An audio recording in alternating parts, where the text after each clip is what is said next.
Hi, Meg. Thanks for joining my show. You're welcome. Hello. Hi, everyone. So I invited Meg because I've read her blog about stock options, RSU, and I think she has a wealth of knowledge about this. So I thought she's a perfect person to talk about RSUs and stock options. So if you guys have any questions, just feel free to ask that question in the comment. Okay. So Meg, why don't you introduce yourself and then what you do? I know you're a CFP, and then it seems like you have a lot of specialty around RSU and stock options. So why don't you tell people about you? Sure. My name is Meg Bartelt, and Christina even spelled it right, which is a miracle. I almost Uh, misspelled it actually, and I was like, "Oh no, it's Bartelt." So I'm Bartelt, glad I indeed. didn't. Yep. Yeah, And I am the founder of Flow Financial Planning, which is a virtual fee-only financial planning firm. I actually live way up north in Bellingham, Washington, but I work with clients all over the country, mostly in the tech hubs, because we specialize in working with women in their early to mid careers in the tech industry. And as such, have developed a real specialty in all things stock compensation.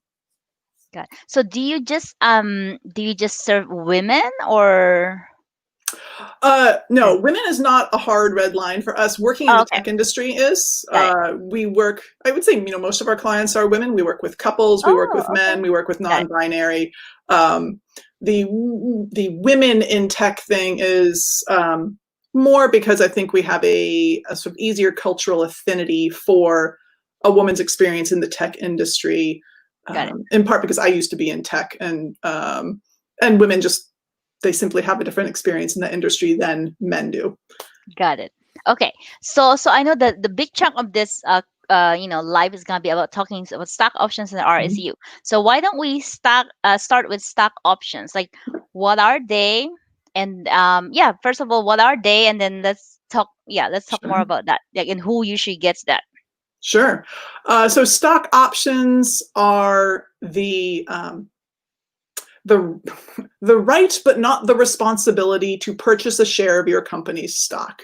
So when you Hmm. receive an option, your company is basically saying, "Hey, if you'd like to, you may buy a share of the company's stock at what is called the exercise or the strike price." Um, Okay. Mostly these are used in private companies, usually earlier stage private companies.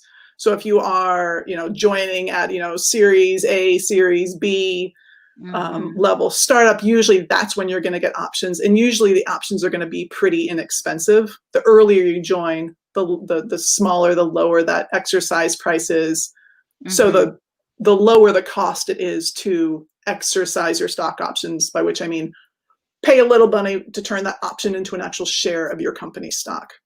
Hmm. As companies get bigger, even if they're still private, the trend in recent years has been as they get bigger, they've been shifting from granting stock options to granting RSUs.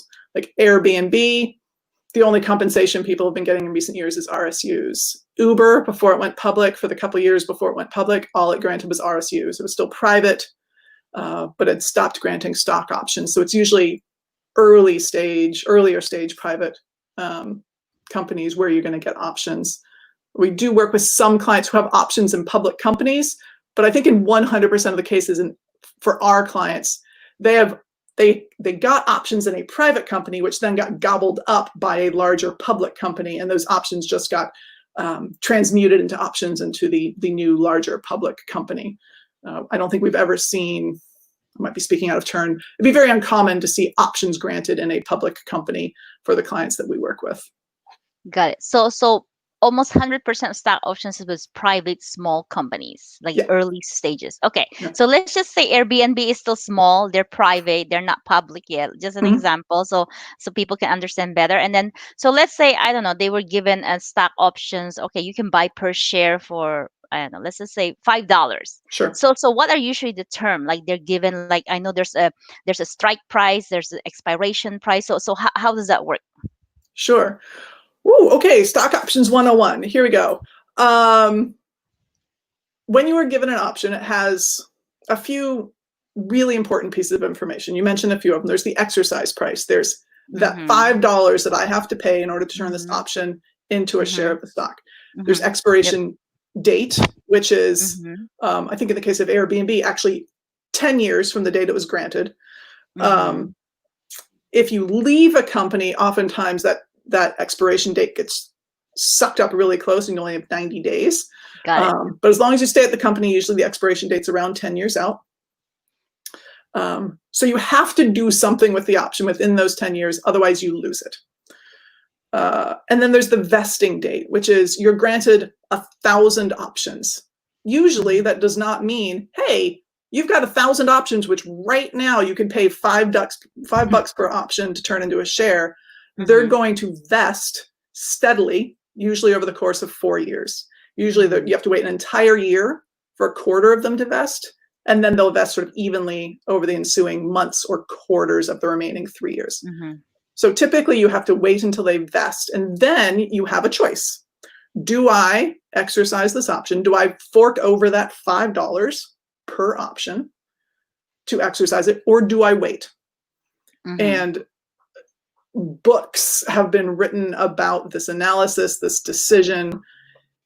It could be somewhat simply boiled down to exercising early is reasonable and exercising late is reasonable.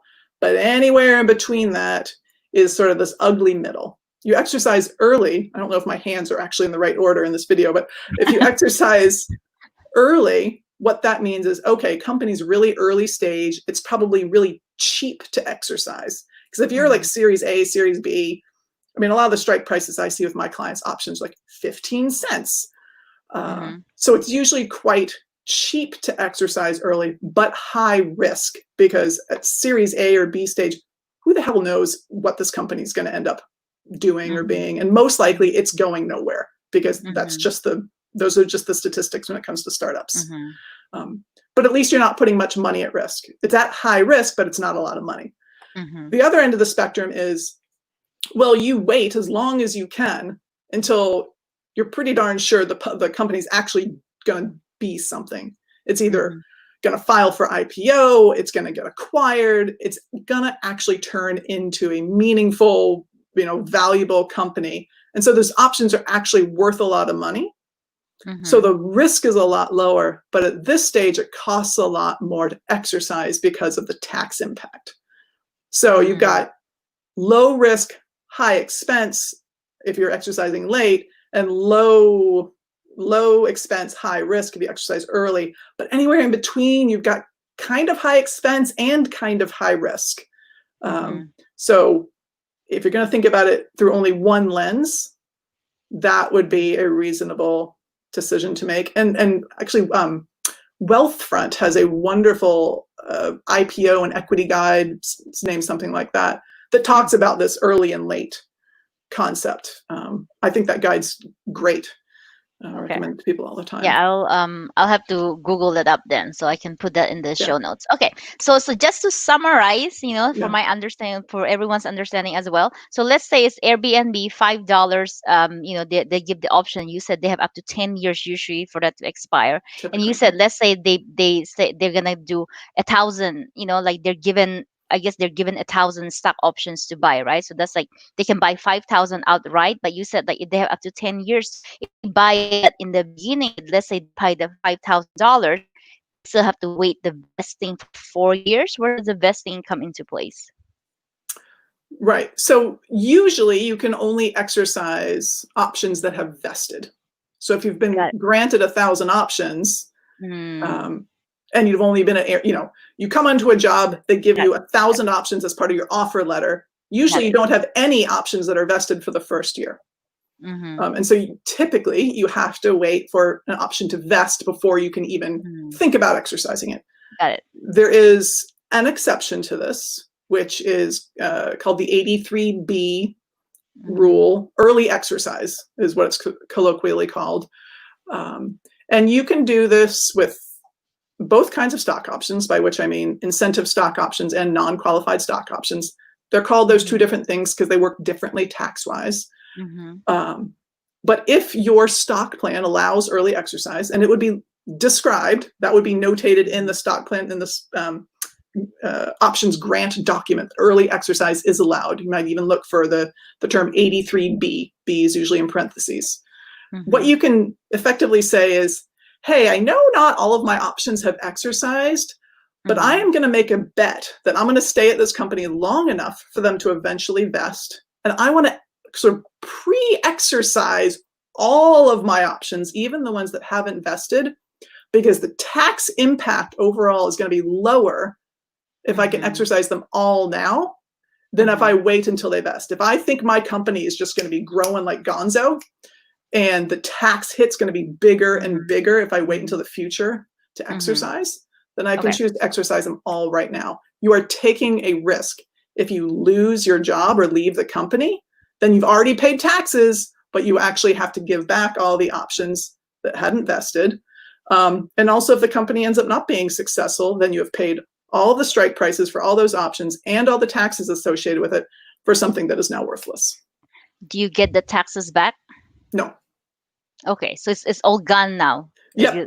Okay. So there's the two scenarios. So if either, like you said, the early exercise, the 83B rule. So let's say this one, we talk about 1,000 shares for $5. The Airbnb, going back to that. So let's say they're gonna pay for the taxes outright and say, so pretty much they're gonna own that already, even pre-vesting. So during all the 4 years, like when they get it, then it's already, all the taxes already paid for. So they pretty much pay for the taxes on that year, and then it's like they bought the stock options at $5,000. Yeah. In, let's say, 2020. Practically speaking, this is a really smart move in really early stage companies where the strike price is 4 cents a share, and there is no tax impact because the value of the stock is actually also 4 cents a year, so there's no gain. So you can 83B early exercise everything for a grand total of $100 or $1,000 or something. Yep. Got it. So that might be a smart move if it's like really cheap. Who knows? They might be the next Google, but then if you lost, then you only lost the $400 or whatever, right? Exactly. Okay. It's really about understanding the scale of the risk, right? Early stage companies, super high risk, but also the size of your financial, the finances you're putting at risk, which, it all depends. For some people, $1,000 would be unacceptable as a loss. For other people, $1,000 can be like, well, that's like half my dine out budget for a month. I don't care. Yeah, got it. Okay, so let's say there's no 83B rule. So this is only on certain occasion, right? It's not on all stock options, right? Correct. Yeah. Okay. So it's plan specific. Yeah. You have to know your own plan. Let's say the company does not offer that. Let's say this Airbnb, again, example. I'm just randomly example. Sure. So that way the $5, 1,000 stock options granted, but you said it's vested, let's say, over the course of 5 years. Okay, so that's divided by 5. So then but then, like, even though they get vested, they still have up to 10 years to buy it out, right? We're talking about the 10-year expiration date on these options? Yes. Okay, and there's no early exercise available. Yes. So again, something that you're gonna want to look in your options grant document about expiration date. Some companies, I don't want to say any names because I am not confidently just remembering. Random companies, yeah. I want to say company A. I want to say Asana, actually, because I used to work with a woman who worked at Asana, but maybe that's not it. The grant document said, look, you've got 10 years from the grant date of these options to exercise, and it does not matter whether you're still at the company. If you leave the company, if we fire you, if you leave voluntarily, you retain these options. The only way you lose these options is if we hit that 10-year expiration date. Got it. That is sweet. I don't think that is the average approach, but that is a really nice thing to look at, because it really sucks to especially be laid off or otherwise kicked out of your job and then have this decision of like, oh, by the way, and now you have 90 days in which to decide, I want to fork over $10,000 to exercise my vested options or lose them forever right at the time I've lost my income. So getting rid of that sort of accelerated expiration date around leaving a job is really nice, but all those details are going to be laid out in your stock option grant document. So, you got to read it. Sorry. Got it. So let's say that Airbnb again. So the first year they got granted 200 shares and still at $5. So the grant date and still, let's just say up to 10 years or 90 days after they get laid off. Okay. So they have up to that time to buy it and at that same strike price of $5, Yes. right? Okay. Yes. So let's say, okay, let's just say they buy that right away and then it's $5. Well, it's private company, so there's no word. So their tax is only on 5 times 200 shares. That's it, right? Whatever the taxable is it.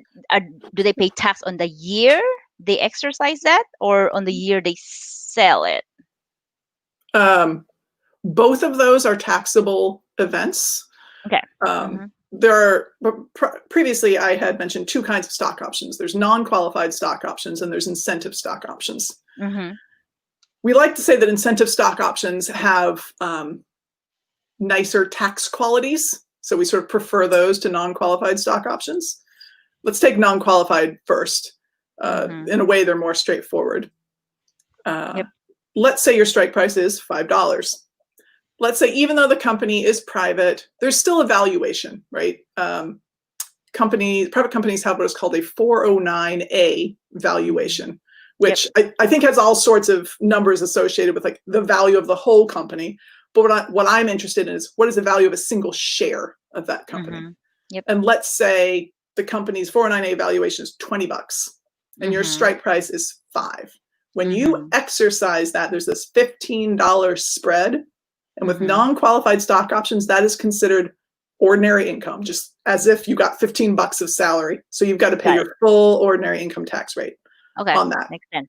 And FICA, Social Security, Medicare, blah, blah, blah.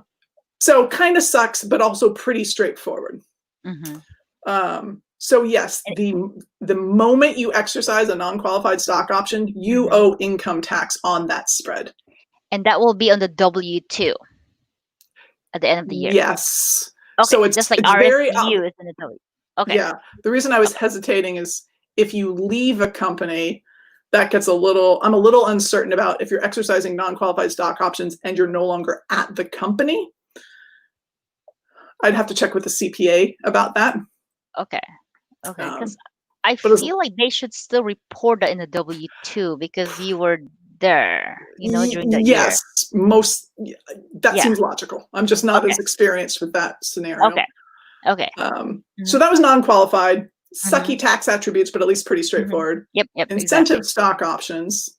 So same numbers, right? Stock is worth $20. Your exercise price is $5. You pay $5 to exercise this option. This $15 now becomes AMT, or alternative minimum tax, sort of eligible income. AMT is grossly complicated. It's this it's an alternative tax calculation that, I'll wave my hands and say it was instituted to make sure that people paid at least a fair minimum tax. So you use TurboTax. Behind the scenes, what's happening is TurboTax is actually running your taxes in two different ways, like the standard tax way and the alternative minimum tax, and you pay the higher of those two numbers, right? So different incomes get considered in standard tax calculation versus AMT, and that spread for an incentive stock option, that $15 gets considered in the calculation of alternative minimum tax. So if you end up getting enough alternative minimum tax, then you are actually subject to alternative minimum tax in the year you exercise. Got it. Okay. And then when you sell it, then that's where the capital gains come in place, because you already paid your taxes in the beginning anyway. So you're just going to pay whatever from the $20 till, let's say it's become $30, whatever you share. It will be long-term since the time you exercise it till when you sell it, right? As long as it's been over a year. That enters into long-term capital gains. Got it. Okay, so no, that's interesting. Okay, so that's on the stock options. Okay, so is there anything else that needs to be talked about stock options? I was just talking about AMT, and one scenario that I've actually I ran into it with a couple of clients in really short order. If you get granted incentive stock options, ISOs, and they've got a really low strike price. So from the perspective of the strike price, it would be piddling to exercise it. But your company's grown a lot. So that spread is really big. And if you exercise all your options, you'd actually get into that alternative minimum tax territory. So I had a couple clients who just kept their options. They didn't exercise them year after year after year. And now their companies have grown, the valuation has grown, and their options are starting to expire. So now they're left with this decision of, oh, do I let these options expire, or do I pay not only the exercise price, but also AMT?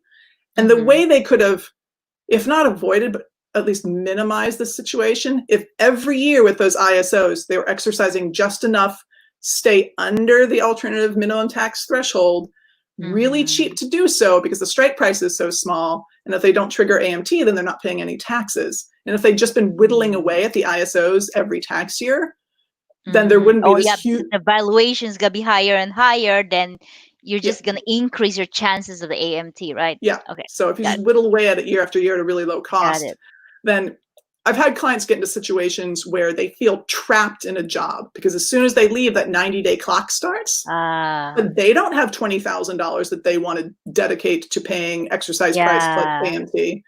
So in a way, whittling away by exercising a bit every year gives you some career flexibility, because now there's not such golden handcuffs because you've already exercised so many of those options. Got it. So do you typically advise your clients to normally buy it early, or like when they come to you asking you about this, like what do you look at holistically to give a good advice? Yep. Absolutely. I will certainly lay out the strategies, lay out that sort of rule of thumb that early, or exercising early, not like early exercise. Exercising early is a very reasonable approach. Exercising late is a very reasonable approach. And it's all because of the money you are putting at risk. I will point out to them, if they come to me, early stage, cheap exercise, I'm like, look, you could exercise all your options right now for $1,000. It is very likely that $1,000, it's as good as lighting it on fire. So it'd be reasonable to not, like, if that means something to you, don't exercise. But if you wait, it is going to be more expensive to do so later. So that might be in a way of advice, but I really try to lay it out with just along this risk spectrum. How much money are you putting at risk, and how big is the risk? And let the clients decide what they're willing to put at risk. I have clients who, exact same company, exact same stock option scenario. One will decide to exercise as many as she can, and one will decide not to because she has sort of bigger, better needs for her money right now. She can't, in some ways, afford to lose that money, and she'd rather wait until it's more of a sure thing when the company goes public or is going to get acquired or there's a tender offer or something. Got it. Okay. So so the valuation, like the employees usually have access to that valuation, so they know, hey, if I'm going to exercise this now, what am I looking at between the exercise and the valuation at any time? Because stock prices for public company, we can just like easily Google that, right? Yes, they should. Some companies are really great about this. I'm not going to name names because I don't know if that's if that's okay to share. But some companies, there is just an internally accessible document that says, like, it's just this list of dates and the 409A valuation on those specific dates, and you just go to that page and there you go. Some companies keep it really close to the chest, and it is a total pain in the butt, and you have to like email someone in the finance department and be like, look, I want to exercise, but I can't exercise without understanding the tax impact, and I won't understand the tax impact. Wow. Exactly. So you need that information. I'm not sure about the legal obligation the company has, but you can't sort of responsibly make the exercise decision without knowing the 409A. Got it. Okay. So what was the worst AMT you've ever seen? Like, I'm just curious. I don't think I've ever seen what I think is a bad scenario. I've seen like suboptimal, decisions where the client is now thinking about, okay, when you pay AMT tax, you now have an AMT credit, right? So the year you owe AMT, it means that your AMT tax was higher than your normal tax. normal is not a technical term. I'm just using that. Your regular Right. federal tax. So this difference right here is now what's called an AMT credit. So what we're looking for in future years is for your normal tax to be above your AMT, and now you can use up that credit to actually lower down to the AMT tax level. So I do have several clients in that position where they have paid AMT in full knowledge of what they're doing, and now we're just sort of waiting like for an opportunity to take advantage of the AMT tax credit. The stories I've heard of, the worst AMT story is when people don't know they're triggering an AMT tax. People exercise ISOs, no taxes are withheld as they would be for non-qualified stock options, and then come next April 15th, and lo, they owe $40,000 more in taxes than they ever knew they Got would. it. Yeah. Okay, cool. That's why it's important to go to a financial planner, and Meg is, good at the stock options. Okay, so unless there's anything else, okay, let's move on to RSU. Sure. So what is the main difference between stock options and RSU? The main difference is that RSUs have they're guaranteed to have value unless the company just straight up disappears. Does that happen? They go bankrupt and look, bye-bye? Not in my experience yet.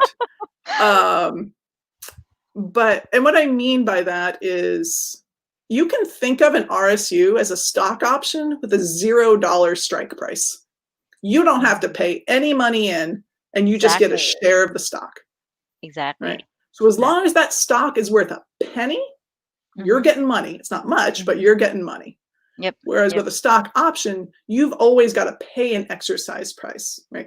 Exercise price is $1. The stock has to be worth more than the exercise price, more than $1 for the option to have value.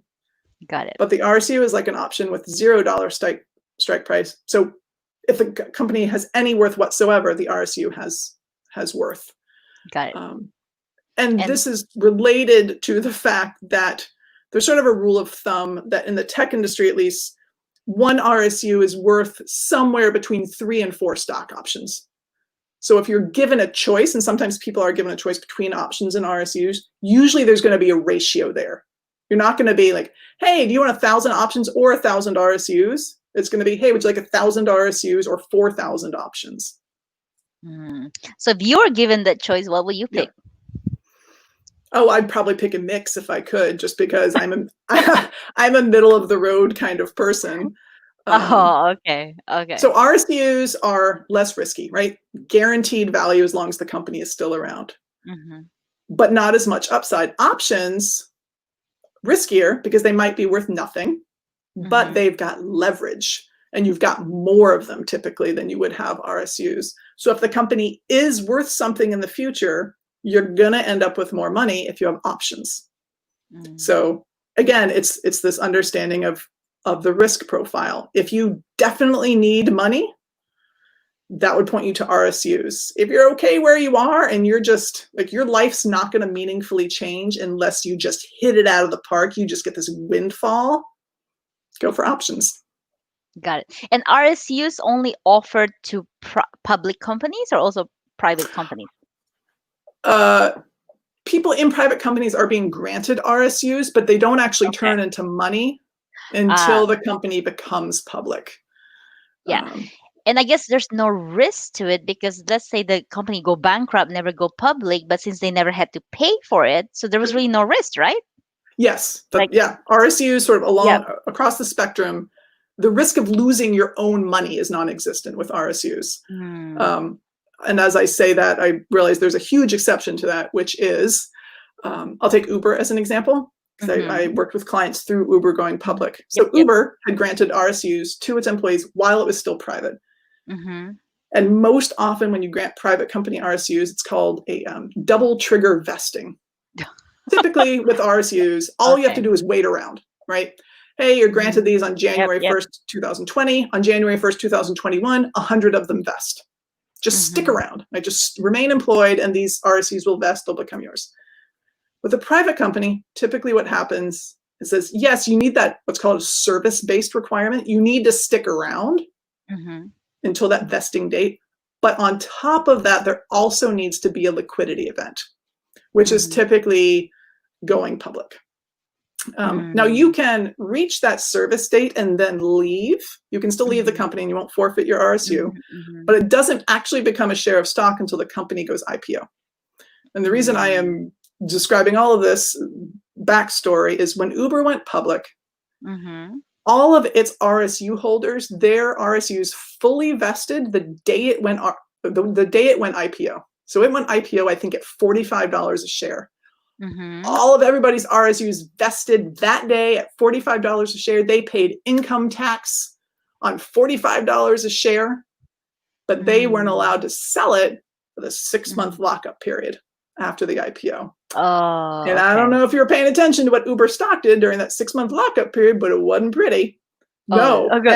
Right. So they paid taxes at $45 a share. And when they were finally able to actually sell the stock in order to pay said taxes, it was worth like $30 a share. Oh, okay. But only if you shared that day, when 6 months, or you waited out, right? So I haven't been paying attention to Uber as much, but did it actually recover pretty well after that $30, the 6 months? I don't think it's ever gotten back into the 40s. It did hit, maybe it got to 40. It's never recovered all the way. Got it. Okay. So, and I belabored that because that's the one risk I've seen with RSUs is if you are taxed on them at a time when you cannot sell them. Got it. But then on the positive side is that it was free money, really, right? You only had to pay tax on the $45, even though you lost some of it. You were taxed on something that you were not supposed to tax, but it was still like, I guess, free money. It was part of your income. Right. So we actually did run a sort of break-even threshold. Like, how far would the Uber stock have to fall in price during that 6-month lockup period before you literally lose money on the RSUs? Like, you can sell the shares for so little, you can't even pay the tax bill from the IPO date. And it was something ridiculous, like $8, at least for this particular client with her tax rate. So it was pretty darn low.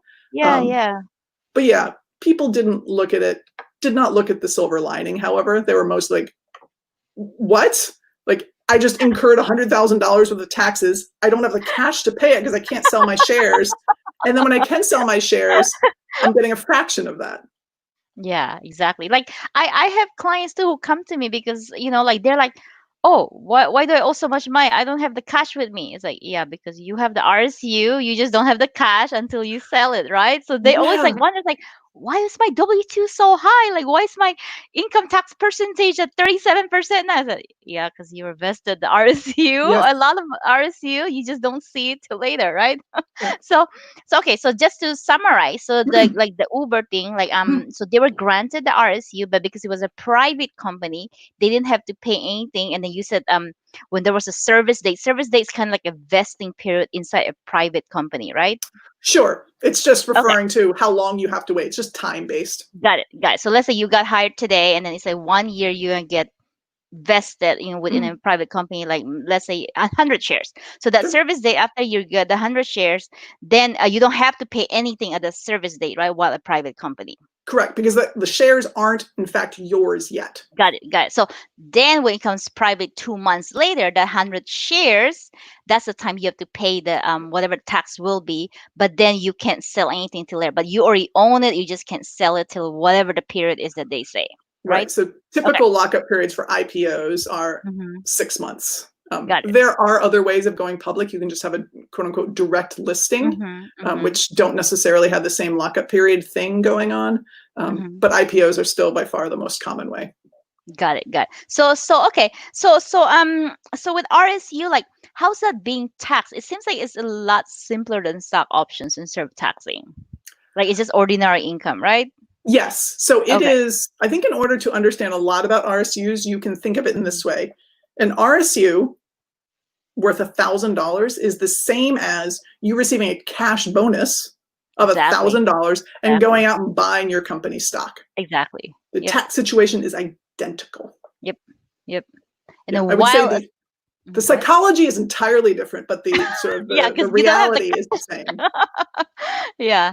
And also like Meg, is it reasonable to say that that the companies always withhold a certain amount of percentage when this RSU is being vested, or I like feel as you if you're usually have to leading tell me. them?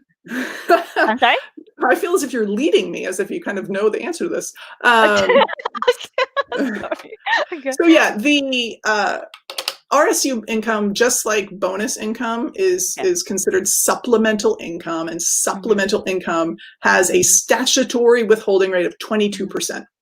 Your Mm-hmm. company, most companies by default will withhold exactly 22% of the worth of the RSU the day it vests. Got it. Some companies allow you to withhold more when RSUs vest. And for Mm-hmm. most people, that's probably going to be a good idea if your Yes. company allows it. And if your You're company does, 37%. yes, if your company doesn't allow it, then you're probably going to need to pay estimated taxes so you're Yep. not hit with a giant tax bill come next Exactly. April. And the reason why is because, especially if you live in California or New York State and you are high income, your top Mm-hmm. tax rate is gigantic, right? It's like, you could have a 37% federal marginal tax rate and Yeah. another like 10% state income tax rate on top of that. Uh-huh. If your company is just withholding 22% and your tax rate is 37, that's 15% tax that you're not paying yet, right? Yep. Yep. I realize And I'm they preaching, yep. you are the choir here, but And they always complain like, why do I owe so much taxes? I'm like, yeah, because you make a lot of money. Like you get a yeah, lot of RSU. Do you want to give that RSU to me? I'll pay the taxes for you. yes. Just kidding. So, at the very least, normally with Yeah. my clients, we have arranged that they will just sell the RSUs as they vest. Mm, It's the lowest risk approach. It locks in any gain. And especially if you have more RSUs vesting in the future, then mm-hmm. you're still going to benefit if the company's stock increases in value. Yep. Yep. But you don't need to put your existing money at risk. But if you don't want to sell all your shares as they vest, sell at least enough to pay that extra 15% taxes to pay the full tax load that you owe. So at least you are not going to lose money on Got it. this. Yep. Yep. And then RSU, is it normally like so if you sell, let's say you sell the day you vest, then of course it's gonna be short term gain. And then like is it normally 1 year and 1 day for long term? Yeah, if Oh, you okay. keep it, yeah, Okay, because ESPP is kind of weird. Like sometimes it's not. yes. Yeah. Okay, that's another whole ball game Yes, topic on there. the taxation of ESPPs are bonkers, and I probably will not be able to speak correctly to them without like consulting notes. It's it's complicated. All this three different bucket. Okay, so there's some question. Okay, so Kyle is asking, does a company offer both options and RSU like Intel, for example? Not sure about that. Oh, uh, my I have very little experience with clients who are actively being offered both forms of stock compensation. Oh, They might okay. have Yeah. Okay. options that they were granted years ago at the same company, and now they're being offered Got it. RSUs. Mm-hmm. I don't think there's anything saying companies can't. If you have both kinds, whether they're being offered to you simultaneously or it's just sort of because you've been at the company for a long time, as their equity compensation strategy has evolved, Mm-hmm. that can make for really interesting strategies Mm-hmm. for when you exercise and when you sell the shares you do own. Mm-hmm. So it could happen. I am trying to rack my brains for clients who are actively being offered both at the same time, and I don't think I have any clients like that. But I Mm-hmm. do have clients who possess both just because of their employment history at the company. Got it. And then, but either one of these stock options or RSU, they usually have ESPPs at the same time, right? They often do. Yeah. Yeah. Okay. Because like ESPP is like that's voluntary. Like you pretty much pay for it. I mean, you pretty much buy that at 15% discount. Okay. So thank you, Kyle. Thanks, Meg. Okay. Billy has a question. What? He used to work at Tesla, and he's a friend of mine. So, what advice for someone who leaves the company and sells all their stock, and then the stock goes up by 500%? Asking for a friend. Oh, advice? I mean, this seems more therapy than anything else. Um, Whatever you can legally advise. yeah. Well, I mean, there's unless I'm missing some nuance here. there's nothing to do. You've sold the stock. I assume you're talking about like the vast regret you have for not holding on to some of the stock. And if it is just a matter of regret, then I guess I would try to focus on what did you do with the money you did get out of it? Did the money you get out of it, were you able to use it to make your life better, to achieve some sort of fulfillment in your life? Because while it's super easy to look back and say, damn, if I'd only held on, I'd have 5 times as much money. But you didn't know that when you sold the stock. And quite likely the choice you made was, even in retrospect, still the best choice to make with the information you had available to you then. Yeah. So when I reread that again, so Billy, if I have to advise, then I would just tell your friend, why does your friend even keep looking at it? Stop looking at the stock, because they're just gonna get depressed, and then just move on to like the funds or whatever. I don't know. I think like I don't invest in individual stocks actually, Meg, because then I don't have the time to stress out over going up and down. I know Tesla's like going up and down, whatever, and then I have a client who sold Tesla, and then she was like, oh crap, after I sold it went up. I'm like, just stop looking at it then. It's like, it's just only gonna stress you out, because then for your own mental health and emotional health, like, what's the point in looking at it? It's over. Just move on with your life. Yeah, Right? I mean, there's all sorts of research out there about people who, they remember the winners they didn't get, but like, did you write down all the other stocks that you should have invested in but didn't end up investing in, and they actually tanked? Yeah. Like, no, yeah. you only remember like the one that got away. Exactly. So I feel like I just feel it's pointless. Just what's done is done. Don't even keep bothering looking at it. That's why I don't really follow individual stocks anymore. I have some still, like I used to work at Visa, but that was only because they give ESPP. I'm like, why not just get the 15% discount, right? Yeah, Yeah. close to Okay. free money as you Cool. can get. Exactly. Thank you, Billy. Okay, so what other questions do I have? Oh, I guess do you have anything else about RSU? Because I think like yeah, and then we can talk about company IPO more after this. Anything more about RSU? I mean, it's a large topic. Any particular subtopic you want to hear about, or? Yeah, I guess like anything important, like in terms of someone planning for RSU, or like I think like I think you made a great point, like if you think of RSU, just think about it as cash bonus. And then a lot of people, they always just get confused, like I'm like, oh, why is my W2? So just no RSUs is gonna show up on your W2. I mean, I have not seen it not showing up on your W2. And then sometimes they even break it down, because they're like, why is this $400,000 on my W2? And then they're like, my base was only 100 something thousand, but then it was like mostly from RSU, and they don't understand why all of a sudden they type in TurboTax. They're like, why is my tax bill so high? It's because of the RSU. And I've had a client who had an outlook much like what you were describing earlier, Christine, which is, she works in Amazon. She would get these Amazon RSUs, not sell them, which in the last few years has been an excellent choice if you're receiving Amazon RSUs. And then come tax time, there's this huge tax burden. And so she felt as if RSUs were in fact a net negative for her. She didn't realize that what she was effectively doing was saving every single penny of her RSU income. If she doesn't sell it and doesn't spend it, then she's effectively saving it. Yep, exactly. So she was going great gonzos in terms of like building her financial strength. It was a little risky in terms of being so heavily in one stock. But she was living entirely within her salary, and not spending a penny of her RSU income, not even to pay the taxes on it. So I had to come in and show her like, oh my God, you are like a miracle worker here. Every single penny of your RSU income is just being saved. And she didn't think about it that way. For her, all she saw was the tax bill, because the RSU shares they ended up in her Schwab account, and they just sat there. They weren't available, sort of psychologically, they weren't available to do anything with. And then ended up generating these huge tax bills. So it's been interesting to observe just people's mental framing of RSUs.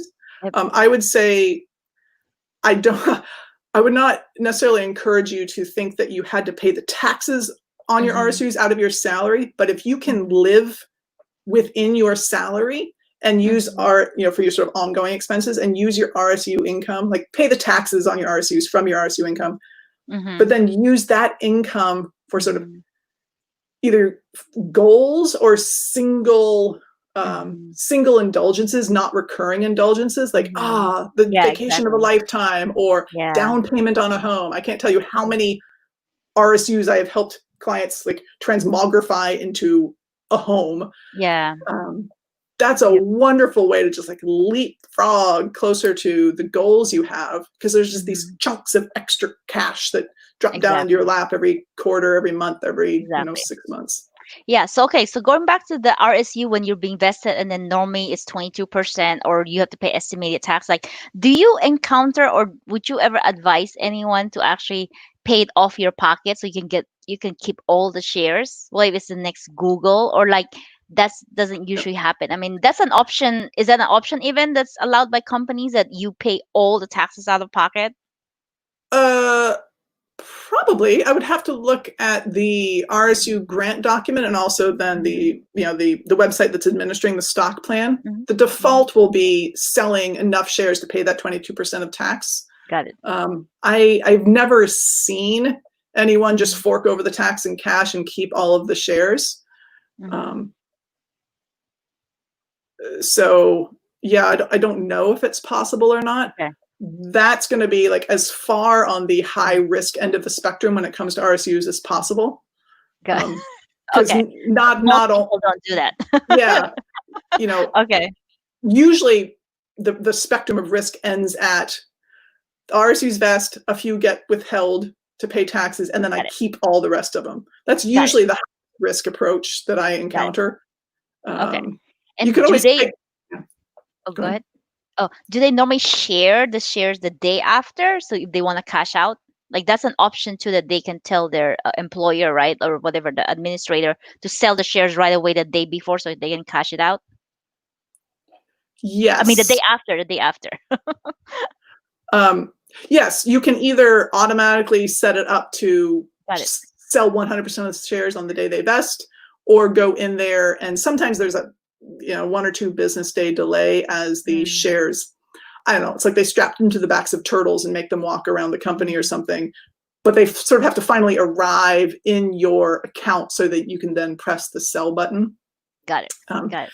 but if you familiarize yourself, and I wave my hand as I say this, if you familiarize yourself with the website where your stock plan is administered, you'll be able to see, can I sell them all on day of vest? Can I not? Where do I actually manually sell the shares, the next Mhm. business day?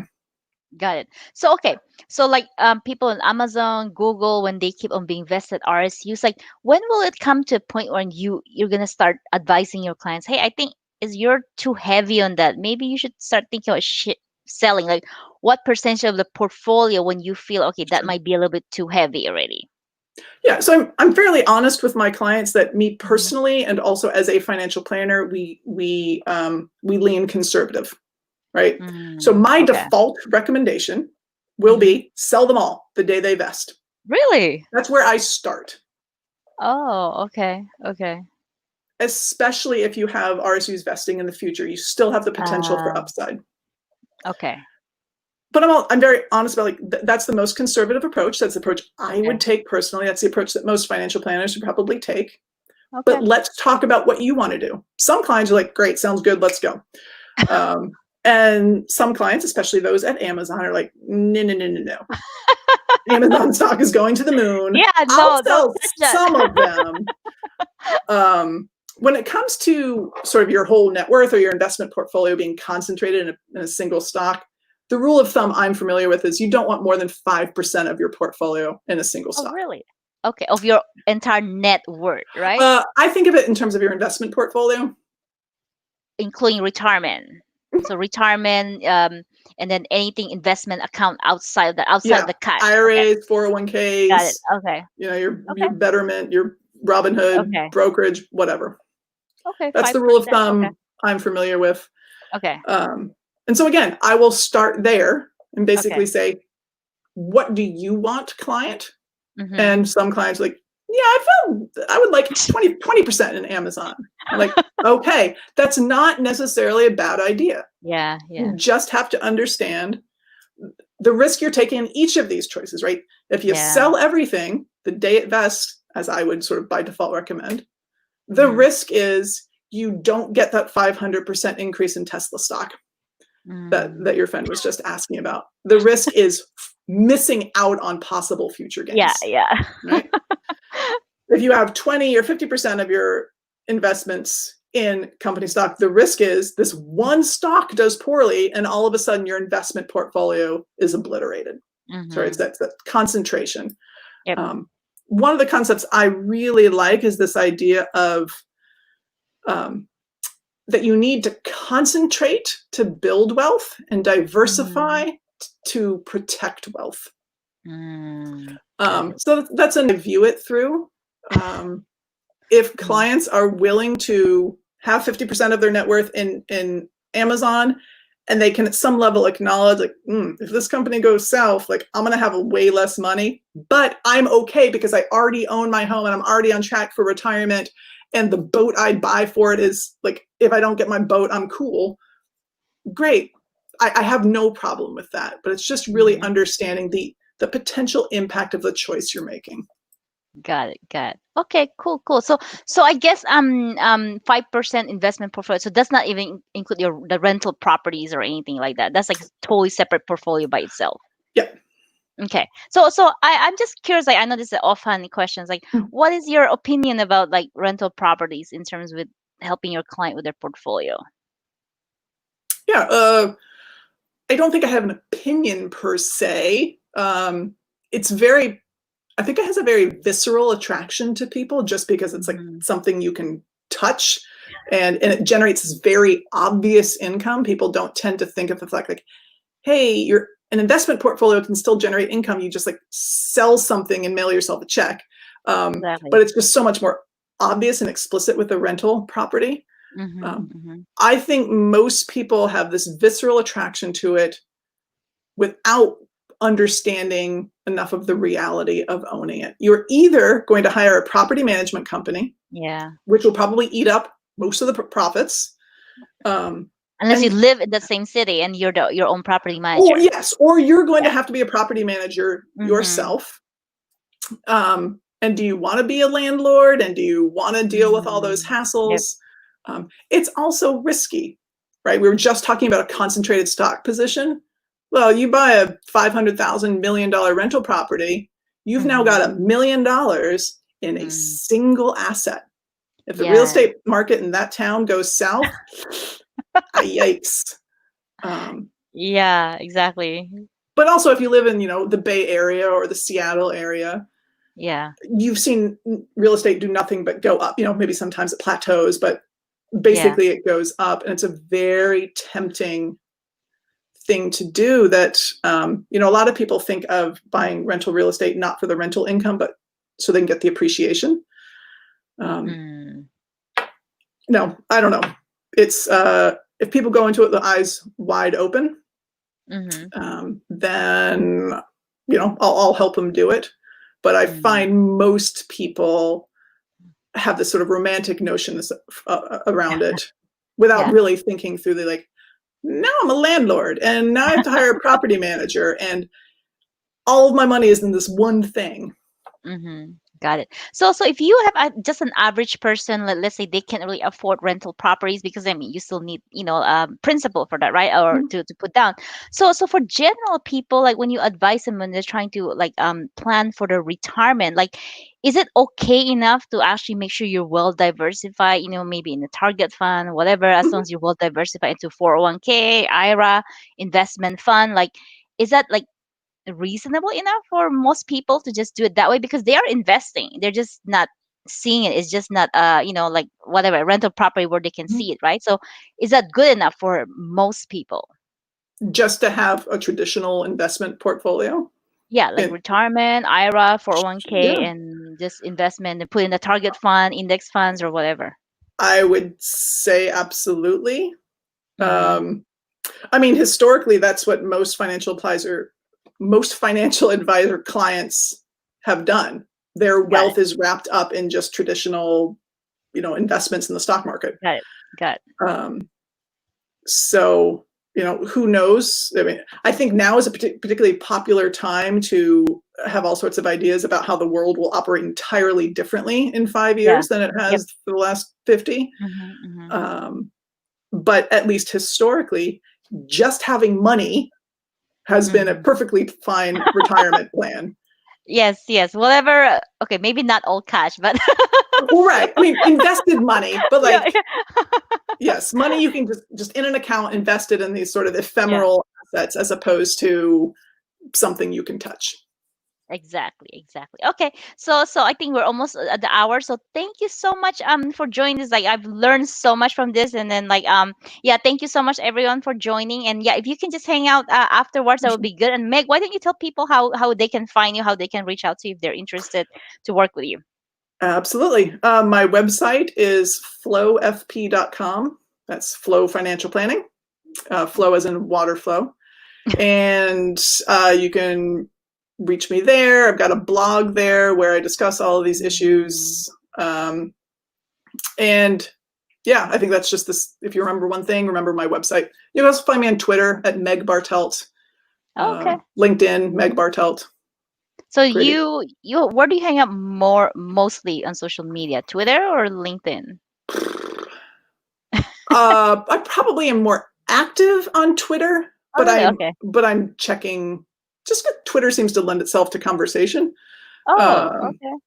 so, but Yeah, I I don't am get Twitter, so I'm not usually on there. I'm okay. on LinkedIn a lot, not just not Yeah, Twitter. But okay. but in So terms so of reaching out, I would receive it equally quickly in either place. guys, so is it flowfinancialplanning.com? What is No, it? just Flow FP. Oh, flowfp.com. And then .com. yeah, you should subscribe to Meg. I have subscribed to her newsletter and I like her, your newsletter, especially with the stock options and stuff like that. So you write very well. I love it. So yeah, thank you, Meg. And hey, just hang around and thank you guys. Okay, bye-bye.